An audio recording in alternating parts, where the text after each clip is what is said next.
सरकारें आएंगी जाएंगी, ये देश था, ये देश है और ये देश रहना चाहिए। अपने इन्हीं शब्दों के साथ अटल बिहारी वाजपेयी जी ने लोकसभा में अपना प्रधानमंत्री पद से इस्तीफा सौंप दिया। आखिर ऐसा क्यों हुआ, जानते हैं। आर्टिकल नंबर 75 में कुछ बातें लिखी गई हैं इससे जुड़ी हुई कि मंत्रिपरिषद कब तक काम करेगा, मंत्रिपरिषद अपना त्याग पत्र किसे देगा, मंत्रिपरिषद की नियुक्ति कौन करेंगे और प्रधानमंत्री की नियुक्ति कौन करेंगे, वेतन कहां से मिलेगा, सैलरी कितनी मिलेगी, इस बारे में भी कुछ चर्चा है। आइए, आप सबका स्वागत है आर्टिकल नंबर 75 में, मेरे यानी कि हिमांशु यादव के साथ राइस स्मार्ट रात 9 बजे। क्या कहता है भाई आर्टिकल नंबर 75? ये कहता है, मार्कर आ जाओ, मंत्रियों के बारे में अन्य उपबंध, सारे मंत्री, केंद्र के जितने भी मंत्री, इनकी संख्या के बारे में भी यहां पे डिस्कशन किया गया है। प्रधानमंत्री की नियुक्ति राष्ट्रपति करेगा। वाह क्या बात है, मतलब प्रधानमंत्री का चुनाव नहीं होगा, प्रधानमंत्री की नियुक्ति होगी। चलो एक चीज से क्लियर हुआ कि प्राइम मिनिस्टर का अपॉइंटमेंट होगा। अन्य मंत्रियों की नियुक्ति राष्ट्रपति प्रधानमंत्री की सलाह पर करेंगे। बाकी के जो भी मंत्री हैं, गृह मंत्री, रक्षा मंत्री, इनकी सबकी नियुक्ति राष्ट्रपति ही करेंगे, लेकिन रिकमेंड कौन करेंगे? प्रधानमंत्री जी। पहला पॉइंट हुआ। दूसरे पॉइंट पे आते हैं। एक का मंत्री परिषद में प्रधानमंत्री सहित मंत्रियों की कुल संख्या लोकसभा के सदस्यों की कुल संख्या के 15% से अधिक नहीं होगी। लोकसभा की कुल संख्या कितनी है? लोकसभा की कुल संख्या 552, उसके 15% से ज्यादा नहीं होगी कुल संख्या से। और ये बात फाइनल कब की गई? ये फाइनल की गई 91वें संविधान संशोधन के द्वारा 2003 में, कि लोकसभा के जो मंत्री होंगे वे होंगे टोटल का 15% या 1/15 मान लीजिएगा, जो आपकी इच्छा है। अभी 552 का निकाल लीजिएगा, 86-85 के आसपास कुछ आएगा।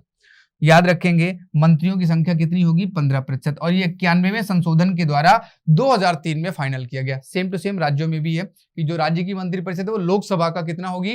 वो लोकसभा का 15% होगी।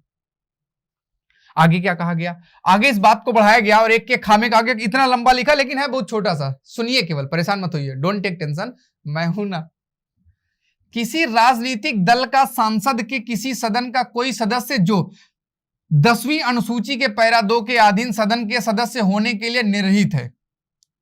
देखो यहां पे कहा गया कि अगर कोई व्यक्ति 10वीं अनुसूची कौन सी है? 10वीं, ये थोड़ा सा रा लिखा है। 10वीं अनुसूची का मतलब दल बदल वाला। पैरा 2 के अधीन सदन का सदस्य होने के लिए निर्धारित है, मतलब जो उसका सदन का सदस्य नहीं हो सकता।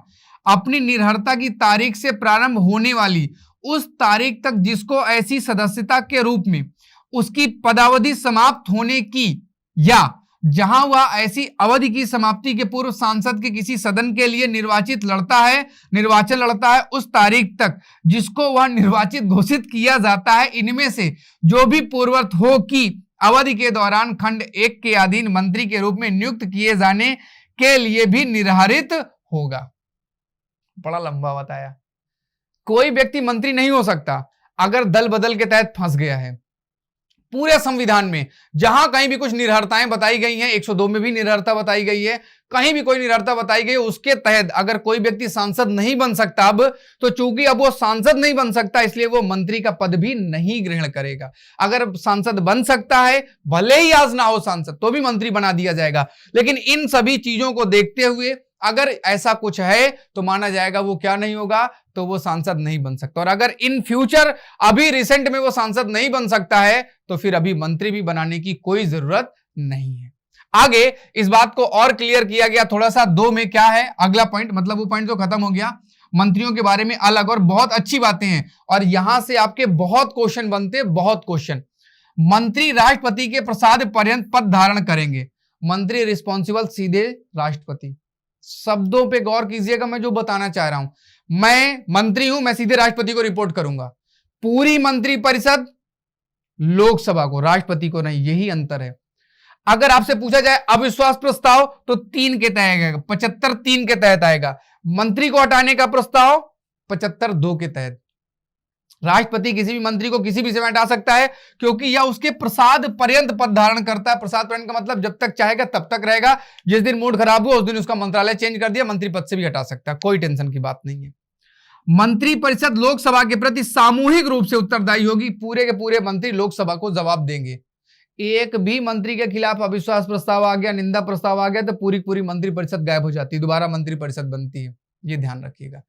और पूरे के पूरे मंत्री अकेले, अलग अलग, मैं अकेले मंत्री, तुम अलग, वो अलग, तो हम सब राष्ट्रपति के प्रति जिम्मेदार हैं। और जब सब हम मिल जाएंगे तो हम लोकसभा के प्रति जिम्मेदार हैं। किसी मंत्री द्वारा अपना पद ग्रहण करने से पहले क्या करेंगे भाई? राष्ट्रपति तीसरी अनुसूची के प्रयोजन के लिए दिए गए प्रारूप के अनुसार पद की गोपनीयता की शपथ दिलाएंगे। अर्थात केंद्र के जितने भी मंत्री, उनको सबको शपथ कौन दिलाएंगे? हमारे देश के राष्ट्रपति महोदय। जो भी मंत्री बनेगा उन्हें शपथ राष्ट्रपति के द्वारा दिलाई जाएगी। आगे, कोई भी मंत्री जो निरंतर 6 माह की किसी अवधि तक संसद के किसी सदन का सदस्य नहीं है, उस अवधि की समाप्ति पर मंत्री नहीं होगा। जैसे मेरी उम्र है 30 साल, मैं मंत्री बन जाऊं, मुझे मंत्री बना दें द्रौपदी मुर्मू जी। अब मैं सांसद, ना चुनाव लड़ पाया, ना कहीं से सांसद बन पाया, तो 6 महीने तक तो मैं रह लूंगा, 6 महीने से ज्यादा फिर नहीं रह पाऊंगा, फिर मुझे हटा दिया जाएगा। मंत्रियों के वेतन और भत्ते ऐसे होंगे जो संसद विधि द्वारा समय समय पर अवधारित करे। जब तक संसद इस प्रकार की अवधारित नहीं करती, तब तक ऐसे होंगे जो दूसरी अनुसूची में लिखे गए हैं। दूसरी अनुसूची सैलरी की है, तीसरी अनुसूची शपथ की है, तो दूसरी और तीसरी दोनों का प्रयोग यहां पे होने वाला है। तो फिलहाल इस आर्टिकल में तो यहीं तक है। हाँ, याद रखेंगे, प्रधानमंत्री की नियुक्ति भी यहीं पर है, मंत्रिपरिषद की नियुक्ति भी यहीं पर है, इनको हटाने की भी बात यहीं पर लिखी गई है, इनके वेतन की भी बात यही है, इनके शपथ की बात भी यहीं पर है। कल मिलेंगे सबसे ज्यादा पूछे जाने वाले आर्टिकल को लेकर, आर्टिकल नंबर 76। तब तक के लिए मुझे दीजिएगा आज्ञा। काम की बातें समझ में आई हो, अच्छा लगा हो तो प्लीज लाइक जरूर करें। Tata bye and take care.